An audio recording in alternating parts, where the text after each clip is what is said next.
स्वागत आप सबका आज प्रातः श्रीमद् भागवतम की क्लास में। आज हम श्रीमद् भागवतम के स्कंद 3 अध्याय 14 के श्लोक 37 और 38 पर विचार करेंगे।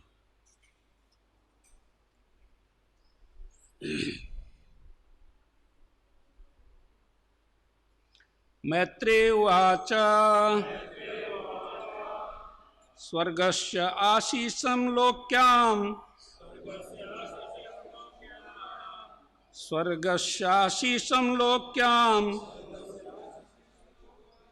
आशासानां प्रवेदितं प्रवेपतिम् आशासानां प्रवेपितम्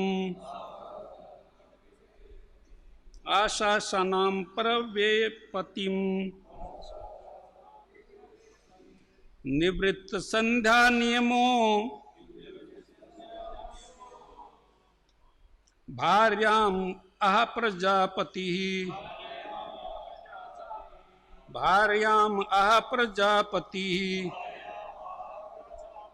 मैत्रेय उवाच स्वर्गस्य आशीषं लोक्याम् आशासानां प्रवेपतिम् निवृत्त संध्या नियमो भार्याम् अह प्रजापतिः मैत्रेय उवाच स्वर्गस्याशीषं लोक्याम् आशासानां प्रवेपतिम् निवृत्त संध्या नियमो भार्याम् अह प्रजापतिः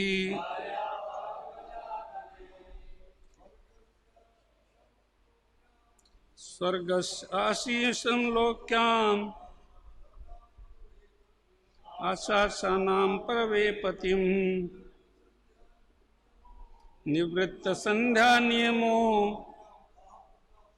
भार्याम् अह प्रजापतिः मैत्रेय उवाच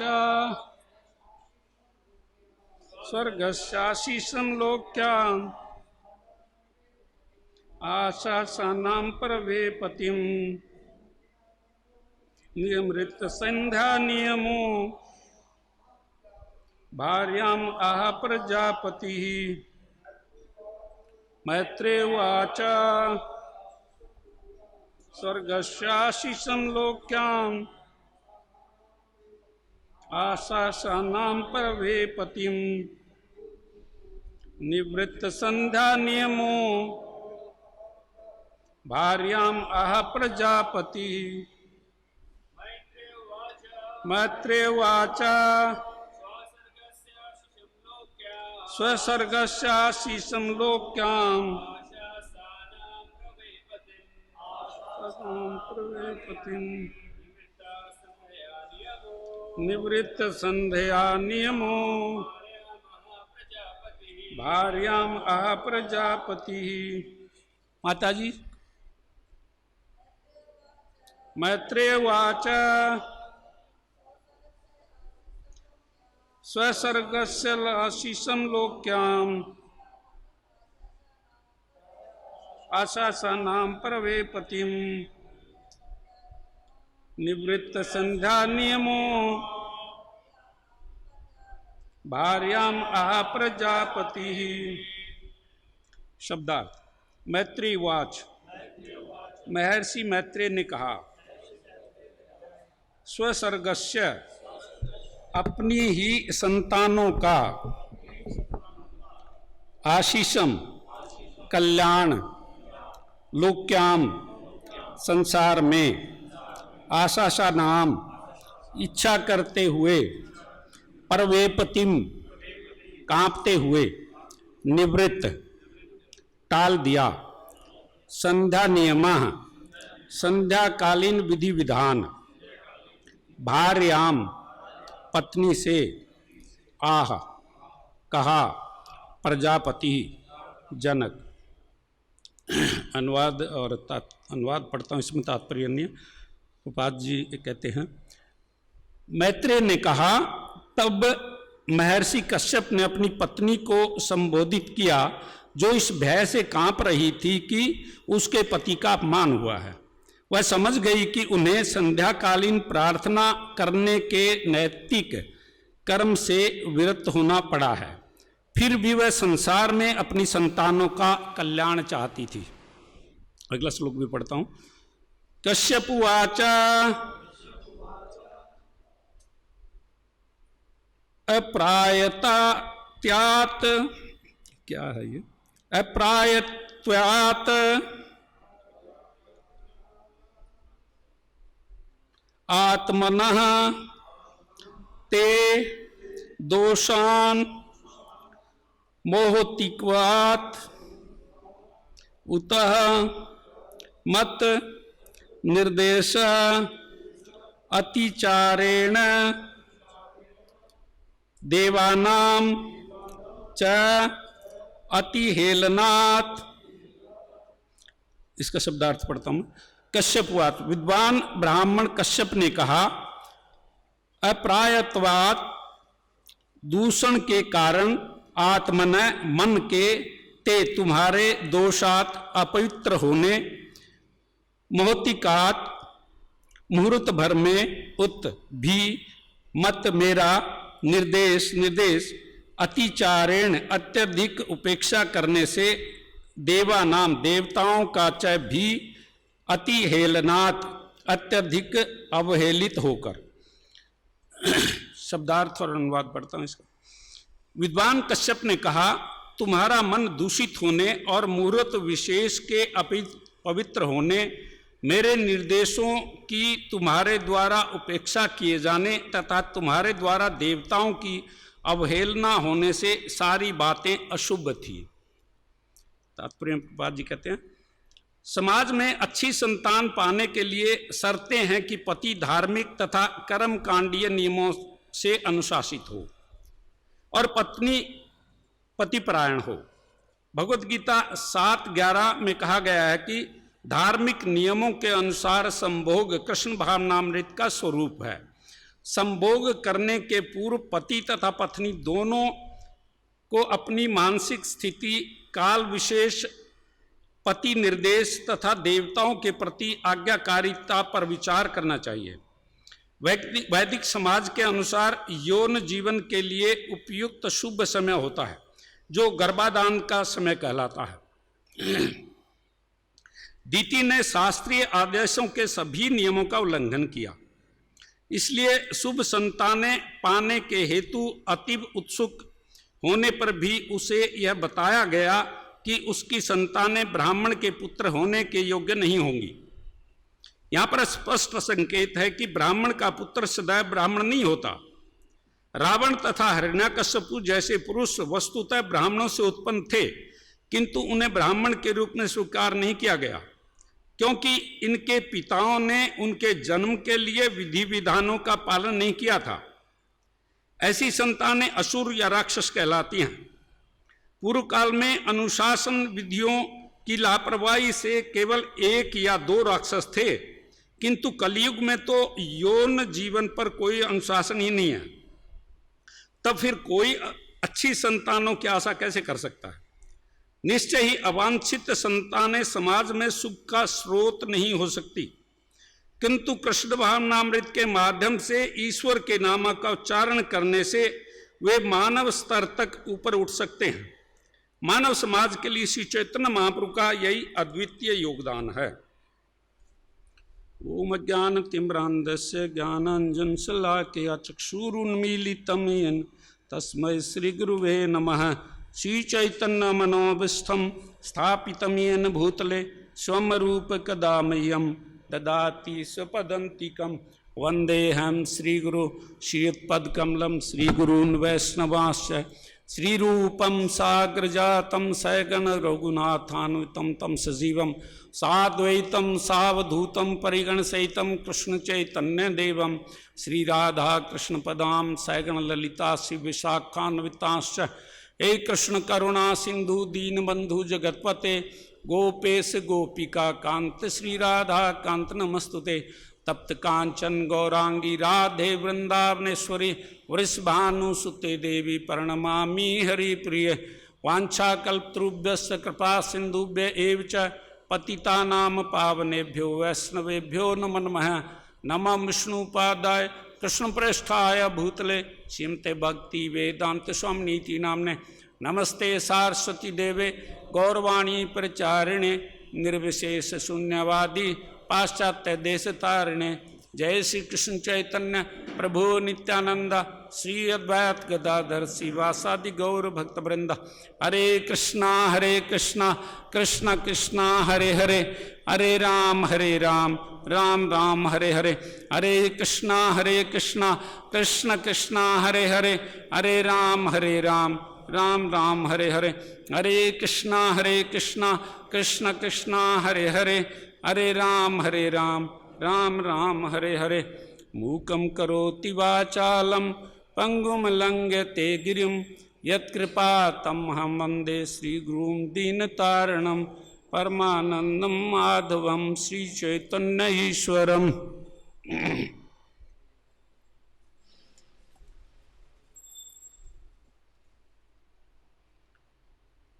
इस अध्याय का शीर्षक संध्या समय दीति का गर्भधारण। और ये विदुर जी और मैत्रेय ऋषि के बीच में संवाद चल रहा है। दो अध्यायों में करीब ये तीसरा स्कंद, 2 स्कंदों में, तीसरा और चौथा दोनों स्कंदों में विदुर और मैत्रेय का संवाद है।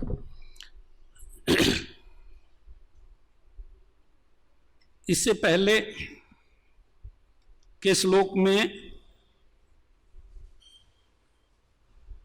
दीति शिवजी से प्रार्थना करती है, वे हम पर प्रसन्न हों क्योंकि वे मेरी बहन सती के पति हैं, मेरे बहनोई हैं।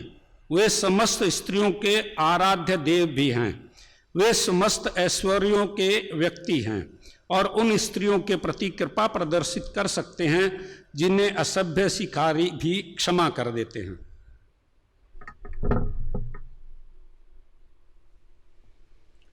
इस अध्याय के शुरू में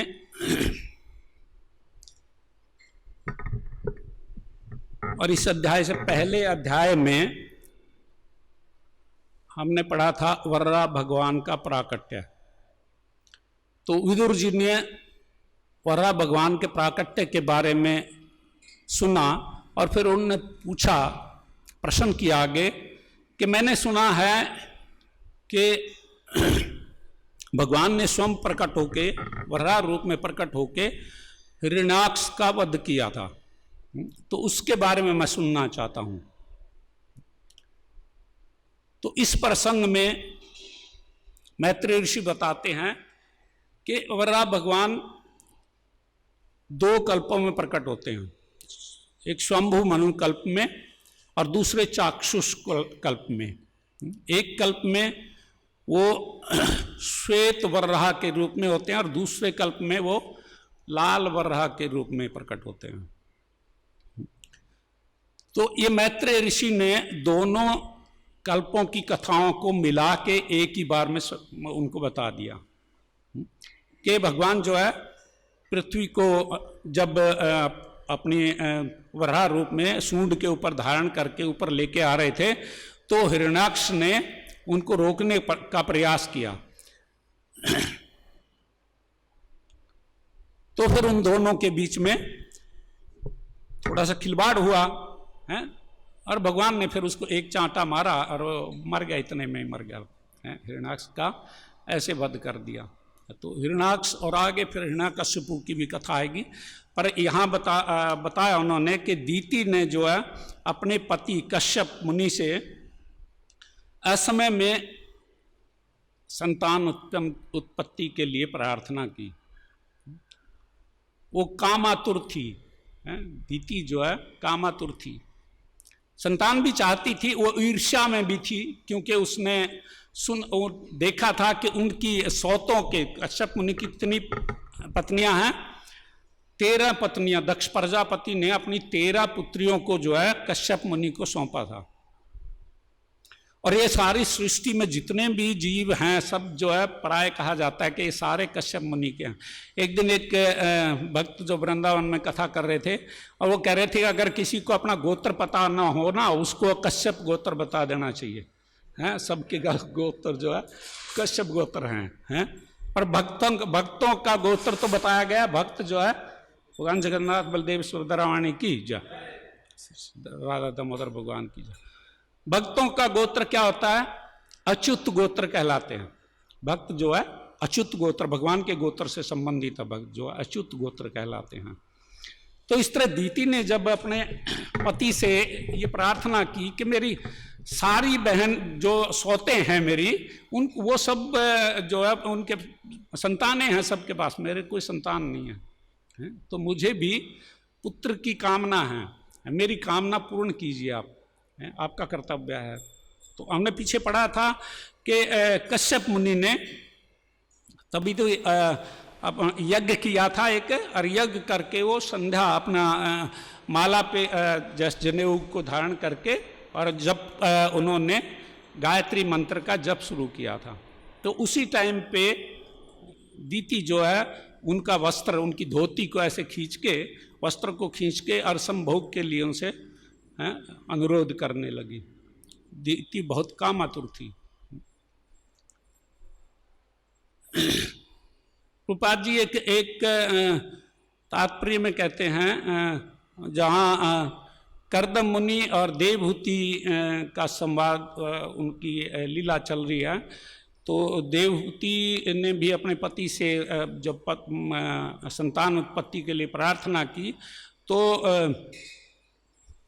कर्दम मुनि ने 9 रूपों में अपना विस्तार किया और 9 बार उनके साथ संभोग किया, तो 9 कन्याएं उत्पन्न हुई उससे। तो कहते हैं वहाँ पे प्रभुपाद जी कहते हैं कि ऐसा लगता है कि स्त्रियों में पुरुषों की बजाय 9 गुणा काम वासना होती है, उसके तात्पर्य में प्रभुपाद जी कहते हैं। तो इस तरह वो कामातुर थी, किसी तरह भी संतुष्ट नहीं हो रही थी। कुछ इशारे से कश्यप मुनि ने उनको समझाना चाहा कि भी ये समय ठीक नहीं है, मैं भी चाहता हूँ कि तुम्हें संतान प्राप्त हो, लेकिन ये उचित समय नहीं, संध्या समय है, त्रिसंध्या। हम गाते हैं ना, गुरु अष्टकम में भी क्या गाते हैं, यस्य प्रसादात भगवत प्रसादो ध्यान तस्य यशस्य त्रिसंध्यम। तीनों संध्यों में गुरु का, भगवान का स्मरण किया जाता है, उनका कीर्तन किया जाता है, उनके कथा की जाती है, ऐसे ये शुभ अवसर होता है। तो ऐसे समय में संभोग करना वो पाप कर्म है, माना गया है, पाप कर्म। भगवान भगवत गीता में कहते हैं कि ये शाम तु अंतगतम पापम जना नाम पुण्य कर्मणाम ते द्वंद्व मोह निर्मुक्ता भजनते माम दृढ़वर्ता।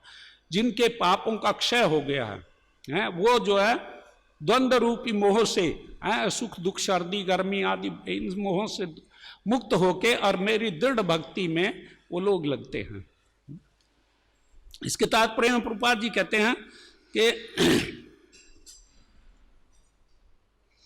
व्यक्ति को कर्म कांडीय नियमों का पता होना चाहिए। क्या कहे हैं, समाज में अच्छी संतानें पाने के लिए शर्त है कि पति धार्मिक तथा कर्म कांडीय नियमों से अनुशासित हो, पत्नी पति परायण हो। तो अच्छी संतानों उत्पत्ति के लिए जो है पति को कर्म कांड के नियमों का ज्ञान तो होना चाहिए, भी क्या करना चाहिए, हमें गर्भाधान संस्कार करना चाहिए, हैं, और क्या क्या नियमों का पालन करना चाहिए, किस समय में गर्भाधान करना चाहिए, हैं।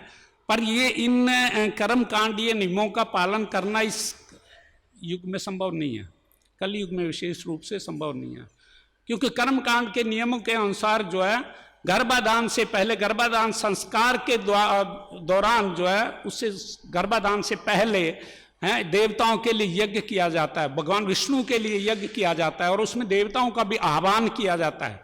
देवताओं से जो हम पुत्र चाहते हैं कि गर्भ में आए, कोई जीव इसके पत्नी के, मेरी पत्नी के गर्भ में आए, उनसे देवताओं से आशीष का आह्वान करते हैं कि देवता जो है इसको अच्छी बुद्धि दें, इसको भक्ति दें, ऐसे ऐसे इसको धन दे, पुत्र दे, आगे सो तो इस तरह की जो है पत्नी के लिए भी कामनाएं उसमें की जाती हैं। परंतु अगर इन कर्म कांडीय नियमों में थोड़ी सी भी चूक हो जाए तो वो उल्टा फल रूप दोष होता है, उसमें दोष लगता है। और इस युग में तो सारी तरह के कर्मकांड पूर्णतः संभव करना संभव नहीं है, क्योंकि यज्ञ की सामग्री शुद्ध नहीं है, ना ब्राह्मण शुद्ध मंत्रोच्चारण करने वाले ब्राह्मण मिलते हैं, ना शुद्ध स्थान है कहीं पे ऐसा है जहाँ पे यज्ञ किया जा सके। तो इसलिए जो है प्रभुपाद जी कहते हैं कि इस युग के लिए एकमात्र जो संस्कार है वो ये है कि पति पत्नी दोनों जो है भक्ति परायण हो, भक्ति में हो, और वो दोनों जो है प्रथम संभोग से पहले है, गर्भाधान के लिए जो संभोग किया जाता है उससे पहले 50-50 माला कम से कम दोनों करें, जप माला करें हरिकृष्ण महामंत्र की है। उसके उनका मन जो नियंत्रित होगा, मन का नियंत्रण ही सबसे बड़ी वस्तु है। कुछ आचार्य, हमारे आचार्य भी कुछ गर्भाधान संस्कार करवाते हैं और उससे बताया गया है कि भाई गर्भाधान संस्कार करने से जो है अच्छी संतान उत्पन्न होती है, उनकी बुद्धि अच्छी होती है, भक्ति परायण होते हैं, वो भक्ति में लग जाते हैं, उनको ज़्यादा प्रयास करने की आवश्यकता नहीं होती उनके लिए। अगर गर्भाधान संस्कार नहीं किया जाए तो फिर जो है फिर सब कुछ उल्टा उल्टा हो जाता है। हम देखते हैं भागवतम के 4थे स्कंद में हम पढ़ते हैं कि प्रभुपाद जी वहाँ पर कहते हैं कि पुत्र जो है जो उत्पन्न होता है वो अपने मामा के संस्कार, नाना के वंश से संस्कार लेके आता है ज़्यादा, और पुत्री जो होती है वो अपने पिता के संस्कार लेके आती है, पैतृक उससे अपने संस्कार लेके आती है, गुण लेके आती है उनके। तो वहाँ पे प्रभुपाद जी कहते हैं एक कथा है राजा वेण की, राजा अंग थे, ध्रुव वंश में एक राजा अंग हुए हैं। वो राजा अंग जो है संतान चाहते थे और संतान प्राप्ति के लिए उन्होंने एक यज्ञ किया, पुत्र यष्टि यज्ञ, अश्वमेध यज्ञ किया उन्होंने, पुत्र यष्टि यज्ञ किया है। परंतु उनके यज्ञ में जो है ब्राह्मण सारा कुछ शुद्ध कर रहे थे। उस टाइम तो सतयुग का काल था और सारे ब्राह्मण जो ठीक मंत्रों का उच्चारण कर रहे थे, सामग्री सही थी, सब कुछ सही था, काल देश सब कुछ सही था, लेकिन फिर भी उनके आह्वान से देवता यज्ञ भाग लेने के लिए नहीं आ रहे थे। तो राजा ने पूछा ब्राह्मणों से कि ये क्या कारण है, देवता अपना यज्ञ भाग स्वीकार करने क्यों नहीं आ रहे हैं। तो ब्राह्मण कहते हैं कि हमें आपके इस जन्म में तो कोई पाप कर्म दिखता नहीं है, पर पूर्व जन्म के कुछ हो सकते हैं कि ऐसे संस्कार हों कि आपको आपके यज्ञ में देवता जो है यज्ञ भाग ग्रहण करने के लिए नहीं आ रहे हैं। ये कुछ आचार्य उसमें टीका करते हैं कि महाराज अंग ने पूर्व जन्म में अपने पुत्र की हत्या की थी, पूर्व जन्म में अपने पुत्र की हत्या की थी, इसलिए उनको पुत्र यष्टि यज्ञ में जो है देवता यज्ञ भाग लेने के नहीं आ रहे थे। तो आज आप क्या देखते हैं, आज तो हर घर में यही कार्य हो रहा है, संतान को जन्म ही नहीं लेने देता। बल तो जो है शुरू में विवाह करते ये निश्चय होता है कि हम ऐसा भार नहीं लेंगे किसी तरह का, हम संतान पालन करने का भार नहीं लेंगे, हम तो बस मजे करेंगे। एक दिन एक आचार्य का मैं लेक्चर सुन रहा था, उसमें तो वो कहते हैं कि भाई महाजनों का उल्लेख कर रहे थे, 12 महाजनों का उल्लेख किया उन्होंने। फिर एक व्यक्ति कहता है उठ के कि असली महाजन तो हैं, कौन है असली महाजन तो जामिल है, कहते हैं कि उसने मजे भी किए और भगवत धाम भी चला गया, सारे कार्य किए, असली महाजन। ऐसे ये हमारे आजकल के विचार हैं। तो राजा बेन उसके अंग के यज्ञों में देवता यज्ञ भाग ग्रहण करने नहीं आ रहे थे, यज्ञ किया जाता है विष्णु की प्रसन्नता के लिए। हैं, भगवान कृष्ण कहते हैं भगवत गीता 5:29 में क्या, भोक्तारम यज्ञ तपसाम सर्वलोक महेश्वरम सुहृदम सर्वभूतानाम ज्ञात्वा माम शांति मृच्छति, कि मैं सारे यज्ञ और तपस्याओं का भोगता हूँ। हम पढ़ते हैं आगे, जब प्राचीन वर्री जो पूरे कर्म कांडीय राजा थे, कर्म कांड में लिप्त रहते थे, एक जगह यज्ञ करते थे, वो जो है दूसरी जगह फिर वो समाप्त हुआ, दूसरी जगह शुरू कर दिया उन्होंने, तीसरी जगह चौथी जगह, ऐसे कुछ बिछाए रहते थे वो हमेशा, हैं, कर्म कांड में लगे रहते थे। तो उनके जब पुत्र हुए 10 पुत्र प्रचेता जो है, उनको उन्होंने तपस्या करने के लिए उपदेश दिया कि तुम जो है पहले तपस्या करके आओ, पुत्र संतान गृहस्थ जीवन में सम्मिलित होने से पहले, गृहस्थ जीवन में आने से पहले तुम जो है तपस्या करके आओ। तो इसलिए ये इस तरह के कर्म जो है आवश्यक हैं, कर्म कांड के अधीन भी तपस्या करना आवश्यक है, यज्ञ करना आवश्यक है तरह तरह का उनके लिए। और पति पत्नी दोनों जो है वो श्रेष्ठ संस्कारों वाले होने चाहिए, हैं, तभी जाकर आगे संतान जो है उत्तम होगी संतान। वरना अरे बोल प्रभु जी, आपको नींद आ रही है क्या? मैं डिस्टर्ब हो रहा हूँ ना, फिर आंख मीच के मत सुनो, खोल के सुनो आंखें। ऐसे बैठ के कोई आंख बंद करके सुनता है तो फिर नहीं, उत्साह नहीं होता स्पीकर को, मतलब बिल्कुल भी। तो वो कर्म कांड में लगे रहते थे, उन्होंने अपने पुत्रों को तपस्या करने के लिए उपदेश दिया, वो तपस्या करके आए, फिर शिव जी ने उनको उपदेश दिया भक्ति के बारे में, आगे नारद जी ने उनको उपदेश दिया, और इस तरह वो जो है भक्ति के जीवन में आगे जो है, तब वो उन्होंने एक ही कन्या से, उन्होंने मारिसा नाम की एक वन वृक्षों की कन्या थी, उससे उन्होंने विवाह किया, फिर उनसे जो है दक्ष प्रजापति उत्पन्न हुए। तो इस तरह हम देखते हैं वैदिक शास्त्रों में इस तरह के प्रमाण मिलते हैं कि अच्छी संतान उत्पन्न करने के लिए व्यक्ति को संयमित जीवन जीना चाहिए। हम इसलिए हमारे संस्था में जो नियम बताए गए हैं कि इन नियमों का पालन करना चाहिए व्यक्ति को, किसी तरह का मांसाहार नहीं करना चाहिए, या मदिरापान नहीं करना चाहिए, उसको जुआ नहीं खेलना चाहिए, पर स्त्री पुरुष संग नहीं करना चाहिए, पाप कर्म बताए गए हैं। और इन पाप कर्मों से मुक्त होने पर ही व्यक्ति जो है भक्ति में आ सकता है। पहले भी व्यक्ति भक्ति में आ सकता है, लेकिन जब तक इन पाप कर्मों से मुक्त नहीं होता तब तक वो भक्ति में स्थिर नहीं हो, दृढ़ नहीं हो पाता, और वो जो है उसकी स्थिति डामाडोल ही रहती है। तो विवाह संस्कारों के लिए बताया गया शास्त्रों में कि पति जो मतलब भाभी जो दुल्हन है और दूल्हा है, उनके दोनों के जो है संस्कारों को मिलाना चाहिए कि उनके जो है कुंडली मिलती है कि नहीं मिलती है। लेकिन कुंडली को उसको अध्ययन करने वाले भी सही ब्राह्मण होने चाहिए, आजकल तो वो भी नहीं है।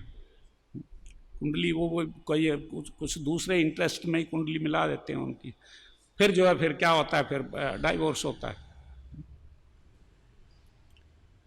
इसलिए अच्छी संतान की आशा ऐसे माहौल में नहीं की जा सकती।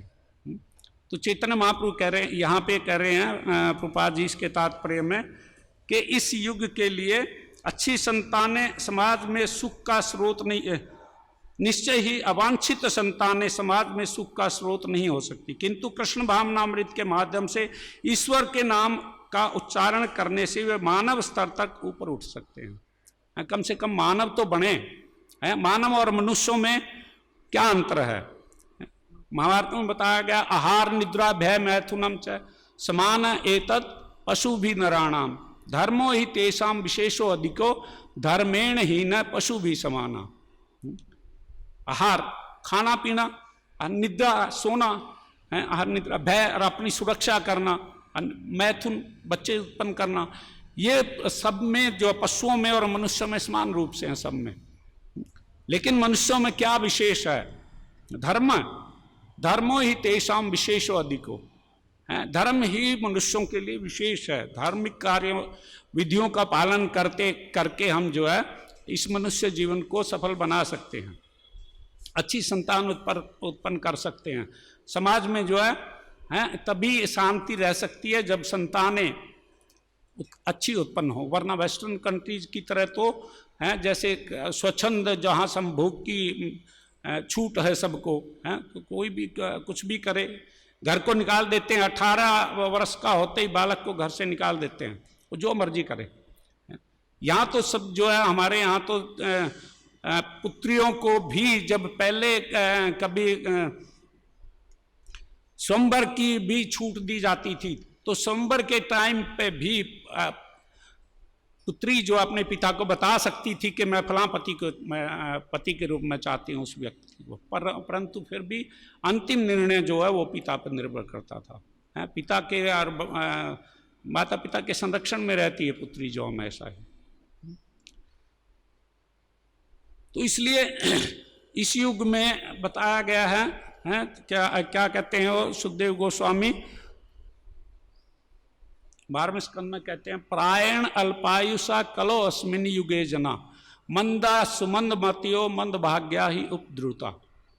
इस कलयुग में प्रायण अल्पायुषा, प्राय व्यक्ति जो है अल्पायु के होते हैं। एवरेज एज इस युग में बताई गई है, अभी घट रही है ऐसा ऐसा है। कुछ लोग कहते हैं कि नहीं वेस्टर्न कंट्रीज में तो बढ़ रही है, एवरेज एज बढ़ रही है, परंतु वास्तव में वो जो कैलकुलेट नहीं करते उसके कारण वो बढ़ रही है। वो अगर गर्भपात को अगर वो कैलकुलेट करने लगे उसमें तो वो बहुत नीचे आ जाती है। फिर वो तो उसको मानते ही नहीं कि बे जीवन भी है, कि माँ के गर्भ में भी बालक जो उसमें जीवन है, वो मानते ही नहीं, आत्मा है उसके अंदर। इसलिए वो गर्भपात तो वो साधारण सी बात समझते हैं वहाँ पे। हमारे देश में भी अब उनकी नकल की जा रही है, सब ऐसे ही करते हैं हमारे देश में भी। अब सरकार ने कुछ कंट्रोल करना शुरू किया है इस चीज़ को, कि जगह जगह जो क्लिनिक हैं जो ऐसे कार्य करती थी उन पे कंट्रोल किया कुछ न कुछ। हरियाणा में तो कम से कम कंट्रोल किया है। हमारे गांव की, मैं पीछे गांव में गया था अभी, पहले ये बताते थे कि हमारे ज़िले में लड़कियों की पैदाइश जो है, लड़कों से करीब मान लिया 100 लड़के अगर पैदा होते हैं तो लड़कियां जो है 67 के करीब थी उस टाइम पे। पर अभी जो है कुछ साल से वो जो है बराबर 90 के करीब पहुंच गई है। मतलब ये इतना उसमें सुधार आया है कुछ न कुछ, सरकार ने जो कंट्रोल के मेजर्स अपनाए हैं। तो प्रायण अल्पायुषा कलो अस्मिन युगे जना, इस युग में प्राय लोग है वो उनकी आयु कम होती है। मंदा, वो मंद होते हैं, आलसी होते हैं। मंदा सुमंद बातें हो, बुद्धि अत्यंत मंद होती है। क्यों मंद होती है? बुद्धि तो बहुत तेज चलती है लोगों की। कहाँ चलती है पर है? संसारिक कामों में चलती है सारी। धन कैसे कमाया जाए, मकान कैसे बड़ा बनाया जाए, कार कैसे खरीदी जाए। है? एक दिन मेरा एक भांजा है, वो कहने लगा मैं तो बड़ा होके कार बनाऊंगा, है बड़ा होके कार बनाऊंगा, मैं इंजीनियरिंग कॉलेज में जाऊंगा अभी। मैं क्या, सारे लोग कार ही तो बना रहे हैं और क्या बना रहे हैं। किसी को देख लो, कोई मन से कार बना रहा है, कोई धन से, कोई तन से कार बना रहा है, कार ही बना रहे हैं सब, और कुछ नहीं कर रहे। कोई तुम क्या विशेष करोगे उनमें, है? पर तो सुमंद मते हो, मंद बुद्धि है लोगों की, क्योंकि जहां बुद्धि लगनी चाहिए वहां नहीं लगती है। दूसरी उल्टी कामों में खूब लगेगी, बुद्धि खूब चलेगी, लेकिन भगवान की तरफ बुद्धि नहीं लगती कहीं भी।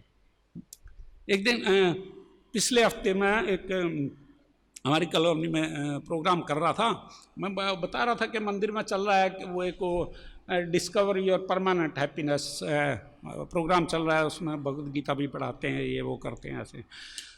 एक व्यक्ति कहने लग गया कि मुझे तो 20 साल हो गए लोगों को भगवद गीता पढ़ते हुए देखते हुए, कोई प्रसन्नता नहीं है उनमें, तो है उनको कोई हैप्पीनेस नहीं है किसी तरह की। तो मैं कहने लगा, मैं कि वो कैसे पढ़ते हैं भगवद गीता? जैसे भगवद गीता में उपदेश दिया गया वैसे नहीं पढ़ते वो, जैसे प्रिस्क्रिप्शन बताई गई है वैसे नहीं पढ़ते वो।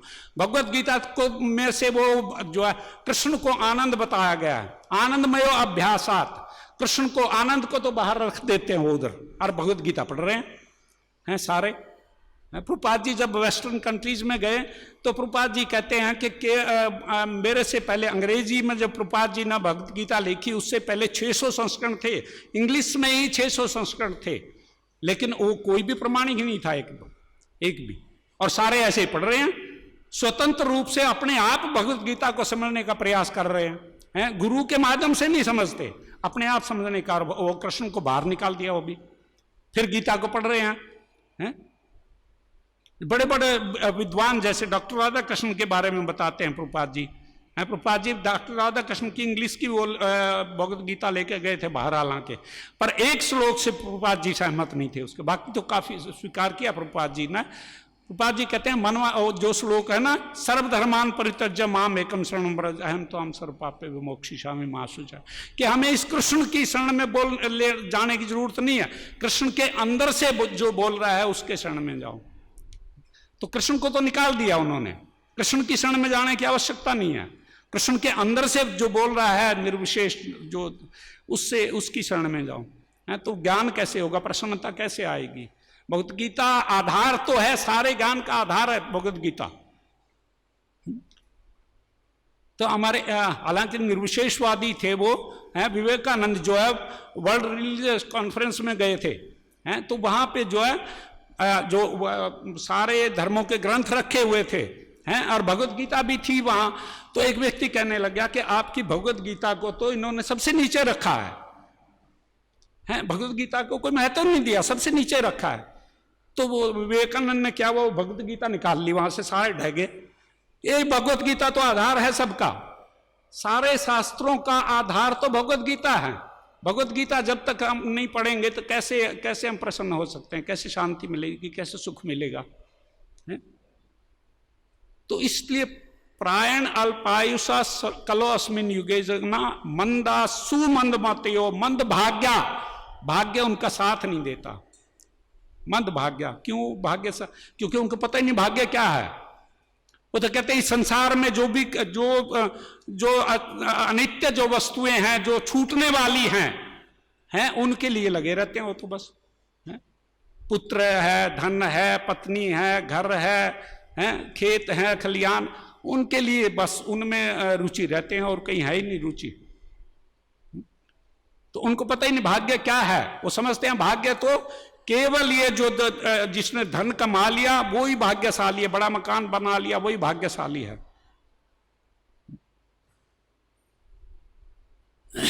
एक चैतन्य महाप्रभु की एक लीला मुझे स्मरण आ रही है।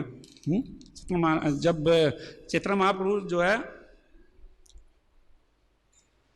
गया से होके आगे थे और उन्होंने संकीर्तन का प्रचार शुरू कर दिया था। सबको उपदेश दिया चैतन्य महाप्रभु ने कि तुम सब जो है कीर्तन किया करो मिलके, 10-10 लोग जो है करताल मृदंग लेके और टोलियां बना के कीर्तन किया करो सारे नवद्वीप में। ये आदेश दे दिया महाप्रभु ने। तो सब लोग जो महाप्रभु का आदेश मान के और जगह जगह कीर्तन करने लगे, हरे कृष्णा कृष्णा कृष्णा हरे हरे, हरे राम राम राम हरे हरे। तो वहाँ का चांद काजी को पता लग गया कि ये हिंदू आजकल हिंदुयानी करने लगे हैं बड़े, पहले तो बड़े चुप हो गए थे ये, अब कैसे इनको क्या हो गया अब हैं। तो एक दिन अपने व्यक्तियों के साथ घूम रहा था शहर में, उसने देखा कहीं कीर्तन चल रहा है। तो कीर्तन के दौरान वो गया अंदर और उसने जाकर मृदंग तोड़ दिया और लोगों को धमकाया, एक दो को मारा भी कि आगे से अगर तुम कीर्तन करते मिले मुझे तो मैं तुम्हारी जाति ले लूंगा। ये बोल के और वो चला गया। तो लोगों ने डर के मारे कीर्तन बंद कर दिया, सारी जगह कीर्तन बंद कर दिया। तो कुछ जो है महाप्रभु के जो कॉन्फिडेंशियल लोग थे वो आए महाप्रभु के पास कि ये कीर्तन बंद करवा दिया गया और हम तो फिर और कहीं जाएंगे, फिर यहाँ नवद्वीप में तो कीर्तन बंद करवा दिया है, हम कहीं दूसरे शहरों में जाएंगे, वहाँ जाके कुछ करेंगे। तो महाप्रभु ने कहा कि भाई तुम्हें डरने की आवश्यकता नहीं है। महाप्रभु ने कहा कि तुम जो है कीर्तन चालू रखो और मैं देखूंगा कि कौन कीर्तन को बंद करवाता है। महाप्रभु ने कहा कि मैं कल, क्या वो कहते हैं ना, महात्मा गांधी ने सविनय अवज्ञा आंदोलन शुरू किया था, पर चैतन्य महाप्रभु ने उससे पहले किया था।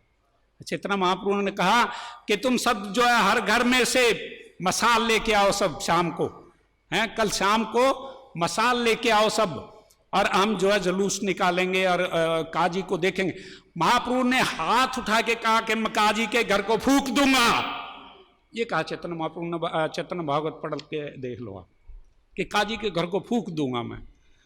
फिर वहां पे तात्पर्य में कहते हैं कि फिर तृणादपि सुनिचेन का क्या अर्थ हुआ है?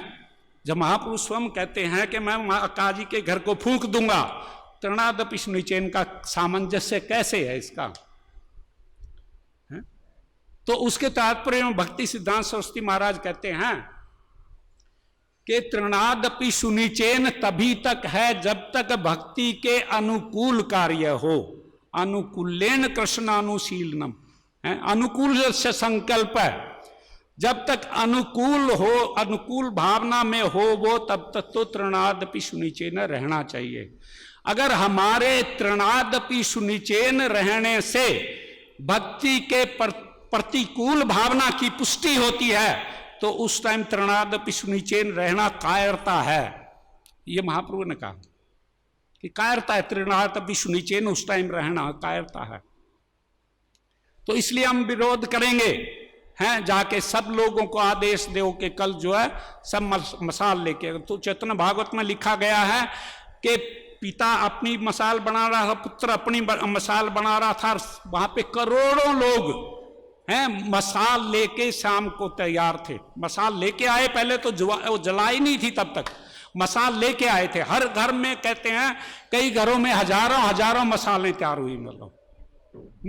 और मसाल लेके लोग जो है गंगा के किनारे चलने लगे। जो ही अंधेरा होने लगा तब एकदम सबने मसालें जलाई थी। और वहां कहते हैं कि सारे लोगों ने एक एक मसाल हाथ में ले रखी थी और एक हाथ में तेल का कनस्तर ले रखा था, हैं? तेल का कनस्तर ले रखा था। और फिर भी कहते हैं कि वो महाप्रभु कीर्तन करते जा रहे थे, टोलियां बना दी थी महाप्रभु ने, कई कई मृदंग बजाने वाले, करताल बजाने वाले कई कई चल रहे हैं ऐसे, और सारे लोग तालियां बजाते जा रहे हैं। तो फिर कहते हैं कि जब उन्होंने एक हाथ में मसाल ले रखी थी, एक में तेल ले रखा था, फिर तालियां कैसे बजा रहे थे? हैं? वो कहते हैं कि हैं क्या गया जी? बंगाली जीभ से नहीं बजा रहे थे, वो असली तालियां हाथों से ही बजा रहे थे। हाँ, कि वहां पे कहते हैं वृंदावन दास ठाकुर कहते हैं कि वहां पे सारे लोग वैकुंठ मूर्ति हो गए थे। चार चार हाथ हो गए थे सबको, दो हाथों में, एक में मसाल ले रहे थे और एक में कनस्तर ले रहे थे, दो हाथों से ताली बजा रहे थे सब। वैकुंठ मूर्ति हो गए थे सब लोग। और वैकुंठ के देवता भी, देवता गंधर्व चारण सिद्ध सब आके जब वहां पे कीर्तन कर रहे थे, मनुष्य रूप में कीर्तन कर रहे थे सब आके। इसलिए करोड़ों अरबों लोग थे वहां पे, उस जुलूस में अरबों लोग थे। और महापुरुष जो है कीर्तन करते करते फिर काजी के घर तक पहुंचे। और काजी ने फिर इंक्वायरी की कि ये क्या शोर मचा रखा है, क्या शोर है ये? कहीं महाप्रभु ये जो निमाई पंडित है ये ब्याह करने जा रहा है क्या? हैं? देख के तो आओ जाके, अपने आदमियों को भेजा उसने। हैं? वो आदमी देखने आए और देख के वो घबरा गए। वो खुद भी उनमें से तो कुछ तो वहीं पे कीर्तन में सम्मिलित हो गए, बेस बदल के अपना।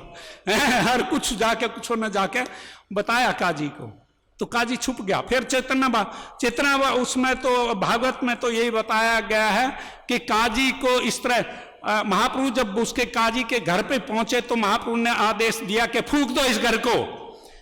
तो लोगों ने जो है पेड़ तोड़ने शुरू किए, उसके बगीचे उजाड़ने शुरू कर दिए उसके, हैं? पर भक्त जो है चैतन्य महाप्रभु के चरणों में पड़ गए। हैं? नित्यानंद प्रभु, अद्वैताचार्य, श्रीवास पंडित सब थे साथ में, सब चैतन्य महाप्रभु के कि नहीं ये आपका ये कार्य नहीं है, इस अवतार में आपने ये नहीं करना है, फूकना नहीं है, हिंसा नहीं करनी है ऐसी। तो फिर चैतन्य चरितामृत में और डिटेल में बताया गया उसके बाद के उनके अंदर बातचीत हुई और जो चांद काजी के साथ अपने धर्म की चर्चा हुई, कुरान की और पुराणों के बारे में चर्चा हुई। फिर वहाँ से महाप्रभु जो है उसको शिक्षा दे के उसका उद्धार करके, हैं, काजी का उद्धार करके महाप्रभु जो है चले। और चलते चलते वो महाप्रभु जो है खोला वेचा श्रीधर के घर पहुंच गए। खोला वेचा श्रीधर के घर में महाप्रभु को जो है उस टाइम कीर्तन किया था इतनी देर तक, है शायद प्यास लगी थी। वहां पे देखा कि उसमें दहलीज के ऊपर ही है एक फूटा हुआ लोटा, लोहे का लोटा जिस पे टांके लगे हुए थे, लोटे के ऊपर भी टांके लगे हुए थे, और उसका मल्टीपल यूज होता था। है बाहर जाने के लिए भी सिरदर्द उसका प्रयोग करते थे, हैं उसका ऐसा प्रयोग होता था। और महाप्रभु ने लिया उससे लोटे को उठाया और उसी से पानी पी लिया। सिरदर्द रोने लगे कि मैं महाप्रभु का अच्छी तरह स्वागत नहीं कर पाया, इसलिए मेरा विनाश करने के लिए इन्होंने मेरे लोटे से पानी पिया है, वरना ऐसे ऐसे गंदे लोटे से कैसे भगवान कैसे पानी पी सकते हैं। लेकिन सारे भक्त जो है इस कृपा को देख के, सिरदर्द के ऊपर इस कृपा को देख के सिर पे हाथ मार के रोने लगे सभी, हैं लोग रो रहे हैं, क्रंदन कर रहे हैं सभी लोग जो है कि ऐसे ऐसे भगवान ऐसे दयालु हैं जो कोई भी किसी का भेदभाव नहीं ऐसे। और चैतन्य महाप्रभु ने जो ही पानी पिया, चैतन्य महाप्रभु कहते हैं वैष्णव का पानी पी के मुझे विष्णु भक्ति प्राप्त हो गई। वैष्णव, उसके तात्पर्य फिर एक पद्म पुराण का एक श्लोक कोट करते हैं कि भक्त का उच्छिष्ट सबको ग्रहण करना चाहिए, लेकिन अगर भक्त का अन्न का उच्छिष्ट किसी को ना मिले तो ये नहीं समझना चाहिए कि पानी तो बेकार है, इसको क्या लूंगा मैं। पानी, भक्त का पानी पीने से ही विष्णु भक्ति प्राप्त होती है। चैतन्य महाप्रभु कहते हैं, प्रमाणित करते हैं कि भक्त का छोड़ा हुआ पानी भी किसी तरह भी मिल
उपाय नहीं है। कलो है कलेर दोष निधे राजन ही अस्ति एको महान गुण कीर्तना देव कृष्ण से मुक्त संग परम ब्रजेत। सुखदेव महाराज कहते हैं कि हे राजा, इस कलयुग दोषों का खजाना है, इसमें सारे दोष भरे पड़े हैं, लेकिन एक महान गुण है कीर्तना देव कृष्ण से। केवल कृष्ण के नाम का कीर्तन करने से, हरे कृष्णा कृष्ण कृष्ण हरे हरे, हरे राम राम राम हरे, मुक्त संग